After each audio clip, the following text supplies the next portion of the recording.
you doing, guys?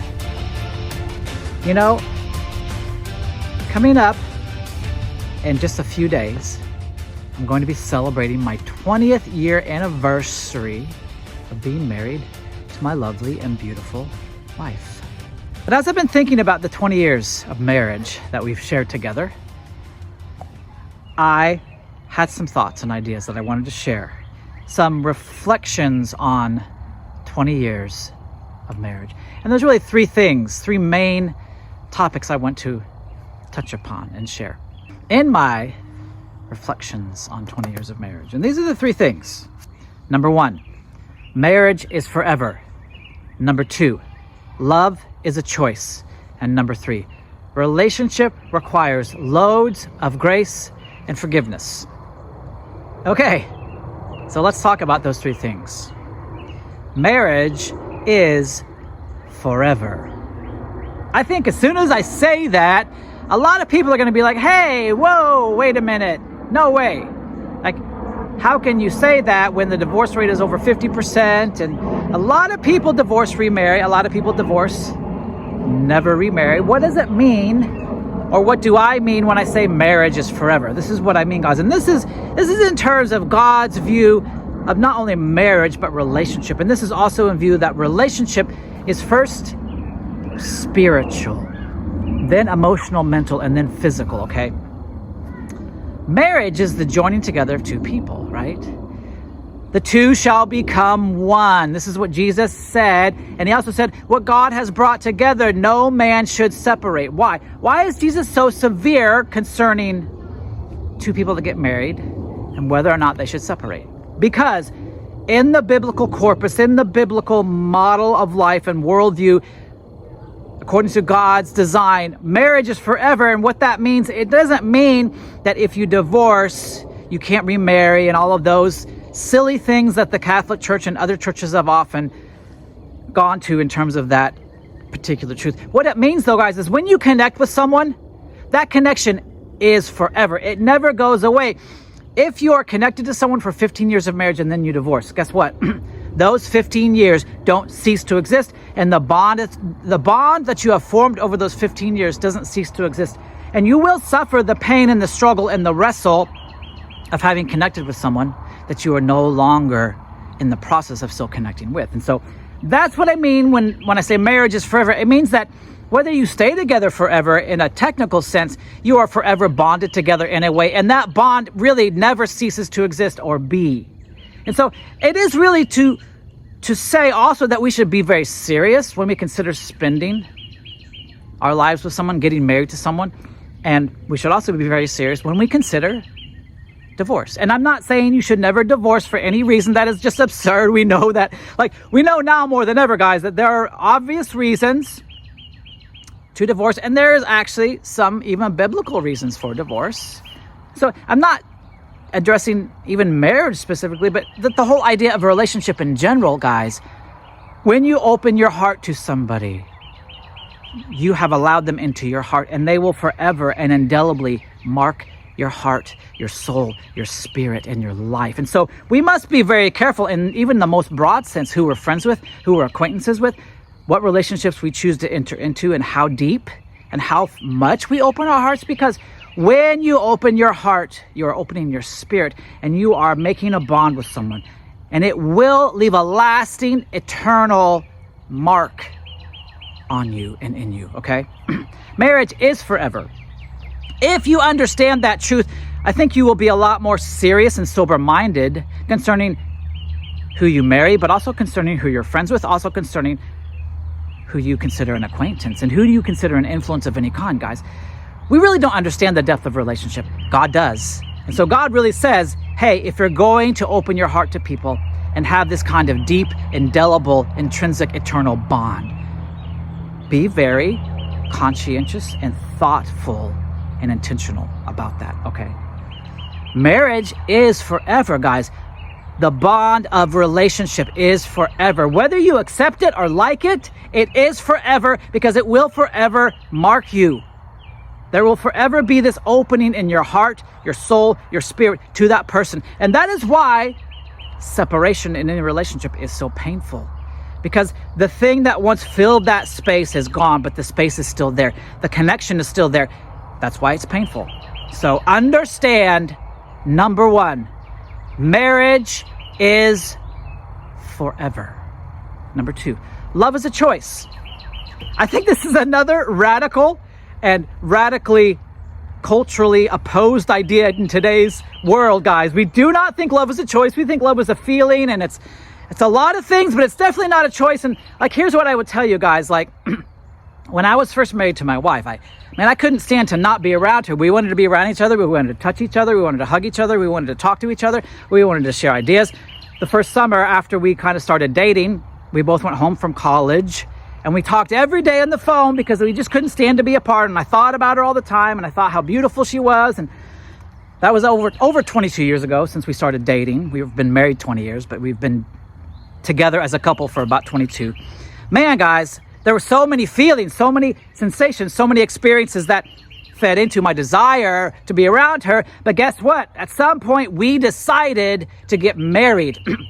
It wasn't a decision absent of all these other things, absent of the feelings and the desires and the interests and the commonality, right? We had certain interests and we had things in common, but we made a decision, a choice to enter into a deeper form of love. After being friends, after being boyfriend and girlfriend, after dating for a while, we decided to enter into a deeper level of relationship that can only be described as a covenantal marriage, as making a commitment to someone, right? But it was a choice. It wasn't a choice absent of all the things that come with it. But here's what happens when you don't understand that it's a choice, and you think that you think that it was the feeling and all the things you share in common and all the things you like together and do together and all the memories you've made. If you think it's built on those things and not a choice, this is what happens inevitably. And this is what happened to my wife and I.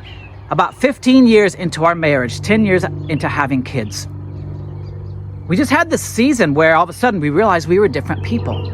We didn't have as much in common. We didn't feel as loving towards each other as we once had. We recognized we were in a moment in our marriage where the things that had established us and led us to choose to be in love and to commit to each other weren't there anymore. We were different people. We had matured. We had grown. We had actually become better people in many ways. But the feelings and the commonalities weren't as strong or evident or even as present. And so guess what? If you don't understand that love is a choice, when the other things that kind of led you to choose to love somebody start to dissipate, disappear, or change, you will think you're not in love anymore. You won't understand that you made a choice based on all these things, and those things will necessarily change. And so really, one of the principles in the idea that love is a choice is that you must continue to keep choosing that person. You must continue to grow in your choosing of that person, because they're going to change and you're going to change. And if it's not built on choice. If it's built on, well, I don't feel the same and we don't like the same things and we're not the same people anymore, and then so we should divorce. Well, that's why a lot of divorces happen, and there are lots of other valid reasons that divorces happen. But guys, if you wake up one day and realize the person you're with, whether it's a lifetime mate or a spouse, whatever commitment you've made, if you wake up one day and realize you're not the same people, that's natural, because that happens. So because people grow and change, relationship must grow and change. You must continually choose that person, and you must continually choose the new person that they're becoming, and you must continually choose to love that person. You really can, guys, choose to love people. It is a choice. At the bottom of everything, it is a choice. And guess what? If you continually choose to love someone as they grow and change, and as you grow and change, you will choose to love the new person, and you will learn how to love the new person, and the feelings will come back, and the commonalities will grow and come back and change, and you will find new commonalities where the old ones left. There is always a process of some things falling away and other new things coming in their place. And sometimes there's an in-between where it doesn't look like you have as much in common, and maybe you don't. But if you choose to love that person again and again and again, you will find that the feelings come back, the commonality returns. You will reestablish a new relationship with this old person in a new way, because they become a new person in lots of ways, and so have you. And that's why love is a choice. It is accompanied by feelings, but it is not fed by feelings or led by feelings or led by desires or led by the fact that you guys have a lot of things in common or don't as far as interests. The one thing you always have in common in a growing relationship is time. That's the one thing you can never have with a new person. the time in the history, and you know what they were like at this time and what they've been through, and you held their hand when they lost their dad or their mom or their brother or their sister or a child. You've been through so many things together. Why would you throw that out and start over again and think that that new relationship could have the depth that the old one had? There are certain things, guys, that you could never have with a new person that you've had with the old person. I believe 99% of the time, it is always better to re-choose again and again the person you've been with for a long time. Even if the moment you're in doesn't seem good and you don't like each other very much, you can still love each other. And that's the other truth about love as a choice. You're not going to always like each other, but you can always love each other, because love is a choice. Love is a choice to be with someone and commit to them no matter what, right? This is the essence of love. It's a no matter what kind of it's a no matter what kind of choosing. It's a constant choosing, guys. It's not a one-time decision either. It's an everyday choosing to be with that person in the good and the bad, for better, for worse, for richer, for poorer, not based on circumstances and feelings, but based on a choice, a choosing. If you understand love is a choice, all your relationships will work better, be healthier, and you will have a mechanism to continue to make them better even when you go through hard times. Okay, lastly, number 3. Relationship requires loads of grace and forgiveness. Guys, no matter what you've been told or what you believe, forgiveness is also a choice. It cannot be earned by the other person that you need to forgive. It cannot. If you demand they do something in order for you to forgive them, then you're on a ground of actually not having true forgiveness. Now, it doesn't mean that when someone does something wrong, they don't need to acknowledge it, confess it, and change, right? Forgiving someone and then they continue to do the same offense over and over, guys, that's unhealthy, and that will ultimately break relationship, because they're choosing something that is hurting you, and it's hurting you over and over, and it's wounding you over and over. And so to forgive someone and then have them do the same thing over and over, guys, that cannot be sustained. Obviously, true forgiveness is two-sided. The person that's been injured must be willing to let go of the injury, and the person that did the injury must be willing to recognize the injury and not repeat it. This is so foundational for relationships, guys. You need to be able to go to a person that has offended you and say, this hurt me. And the other person should say, oh, I am sorry. I did not know that. I will do better next time to be aware that hurts you. There's so much growth that happens when we are open and when we confess our injuries to people, because that's a step. Some people just won't say it.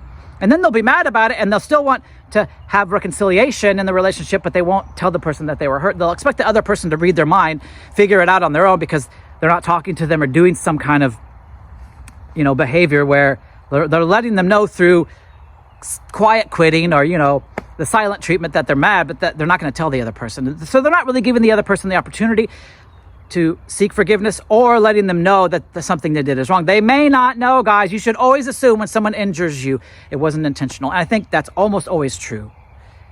A true enemy, guys, is someone that hurts you on purpose because they want to. Now, I just think most people aren't that way. Most people truly are good in their heart. They really don't want to hurt people.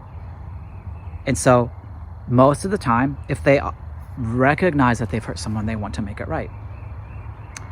Give the other person the opportunity to, 1, recognize that they hurt you, and to 2, to make it right. But it's not earned, guys, but it is established. Wounds in relationship are inevitable. How we deal with them will make or break a relationship. That is grace as well. Grace is, you cannot ever make up for the wound, really, because what? Relationships are spiritual. There is a bond there, and that bond has been jeopardized. It's been, in a sense, if you think of a bond in terms of like multiple cords that are connecting you to a person, it's like one of those cords was severed. And then, okay, maybe it needs to be sewn back up and reestablished. But if you never deal with it, that's a severed element of the bond. then another one's severed, and then another, and then another, and then another. Grace and forgiveness are the mechanisms. Grace and forgiveness are the mechanisms by which we reestablish the connection that has been to some degree broken. If you don't have that mechanism to reestablish the bond when it's been injured, it can't be reestablished, and likely the behaviors will continue, and they will continue to sever the bond and damage the bond. And over time, if you don't have a mechanism for repair, the relationship will fail. That requires communication, honesty, vulnerability, an openness, a willingness to admit when you're wrong, a humility for reconciliation, for confession. Guys, relationships require a great deal of vulnerability, which requires a great degree of grace, which requires an even greater degree of forgiveness. If you demand that another person grovel and do these things in order for you to forgive them, well, how would you feel that way?